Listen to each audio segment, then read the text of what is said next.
When you are on the go, you need your credit union to be right there with you. Hughes Federal Credit Union makes your life easier. For 60 years, Hughes has called Southern Arizona home and has given back to our community. Isn't that who you want as your financial partner?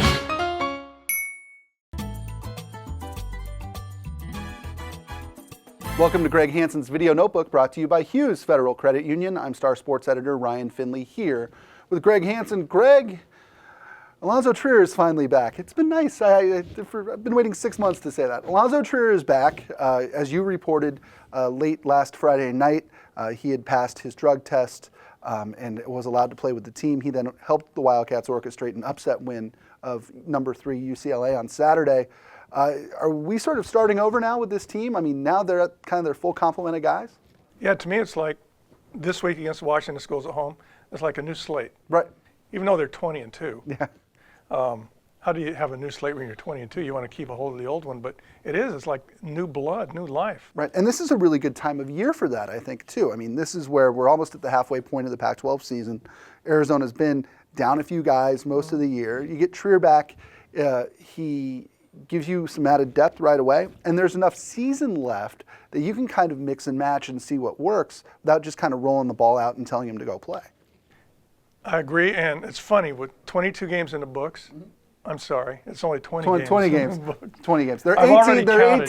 18-2. You already counted I'm the sorry, weekends. Ernie Kent, Lorenzo Romar. I'm sorry I've counted these games as wins, but I think they have too.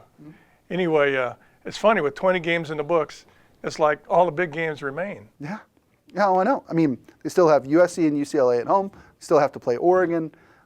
This weekend is not a great weekend, but Washington, you never know. It's really going to be interesting to see sort of what Trier's role becomes on this team. I like the way it was against UCLA. He didn't seem to try and do too much. I think he only forced one shot. Everybody forces one shot in the game. And he seemed to be aggressive and boy, into it. And he came off the bench. To me, that is the interesting thing and really maybe the only suspense we have this weekend is when the lights go down and Arizona introduces its starting 5, is Allonzo Trier part of it? Kobe Simmons had the best game of his career. Right. And draftexpress.net, which to me is the best service out there this week, put out their top 60. And Kobe Simmons is ahead of the 3 Oregon guys. Wow. Can you believe that? No, that's incredible. 43rd overall. Wow. People see in him what I'm not smart enough to see in him yet. I think they see in him sort of a splashy, streaky shooter who could come in and create his own offense. And there aren't a whole lot of guys like that in the NBA right now. But it's interesting. I mean, Simmons is the guy who we thought would lose the most when Trier returned. Instead, Simmons gets the start, plays the best game of his life, and I'll be damned if they're going to take touches away from him this week. Oh, happy problems, quote, problems for Sean Miller, because now everybody has to contest everything in practice and in games, or you're going to sit.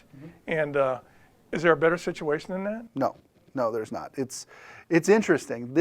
Arizona is, to quote the late Denny Green, Arizona is now who we thought they were. It's a good one. They are a legitimate, I think, Final Four team. They're a legitimate threat to win a very top-heavy, pretty good league. And as they showed against UCLA, they can beat you at your style, and they can beat you with their own style. This is as versatile maybe a team as Sean Miller's ever had. And what really draws me in is that next week Arizona plays at Oregon, and that's going to be as big a game as Arizona has ever played in the conference season, ever. It's going to be the game Because I think Oregon could win the national championship. Yes. And maybe Arizona can be close to that. Right. And if Arizona can beat Oregon next week, could Arizona win a national championship? Well, I didn't think the 97 team would win one. The thing is, next Saturday afternoon, a week from Saturday, in the new MAC court, you and I sitting this close together will not be able to carry on a conversation. Right. It's going to be chaos. But I'm getting ahead of Right. We're getting ahead of ourselves. It's late January. Me talking about a national championship, way too soon for that. Way too soon. Well, that'll do it for this episode of Greg Hansen's Video Notebook, brought to you by Hughes Federal Credit Union. For Greg Hansen, I said damn. Is that okay? Is that allowed on our show? This is not Salt Lake City, yes. Yes, okay. I'm Ryan Finley. We'll see you next time.